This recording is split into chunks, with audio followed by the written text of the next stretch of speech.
പ്രശസ്ത ആധ്യാത്മിക പ്രഭാഷകൻ സ്വാമി ഉദിത് ചൈതന്യ മൊബൈൽ ഉപയോഗത്തെക്കുറിച്ച് പറയുകയുണ്ടായി. ശ്രീമദ് ഭാഗവതം, ഭഗവത്ഗീത തുടങ്ങിയ പുരാണ ഗ്രന്ഥങ്ങളെ ആസ്പദമാക്കി ലളിതമായ രീതിയിൽ അദ്ദേഹം നടത്തുന്ന പ്രഭാഷണങ്ങൾ മലയാളികൾക്കിടയിൽ വളരെ പ്രശസ്തമാണ്. തൃശ്ശൂർ കേന്ദ്രമാക്കി പ്രവർത്തിക്കുന്ന ഭാഗവത ഗ്രാമം എന്ന ആധ്യാത്മിക പഠന കേന്ദ്രത്തിൻ്റെ സ്ഥാപകൻ കൂടിയാണ് അദ്ദേഹം. ഇനി അദ്ദേഹം പറഞ്ഞ മൊബൈൽ ഉപയോഗത്തെക്കുറിച്ച് മനസ്സിലാക്കാം. മൊബൈൽ ഫോൺ എന്നത് വെറുമൊരു ജഡവസ്തുവാണ്.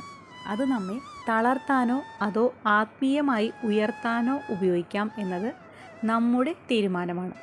പലരും മൊബൈൽ ഫോണിനെ വിനോദത്തിനായി മാത്രം ഉപയോഗിക്കുമ്പോൾ സത്സംഗങ്ങളും ഭഗവത്ഗീതയും ഭാഗവതവും കേൾക്കാൻ ഉപയോഗിക്കുന്നവർക്ക് അതൊരു ക്ഷേത്രം പോലെ പവിത്രമാണ്.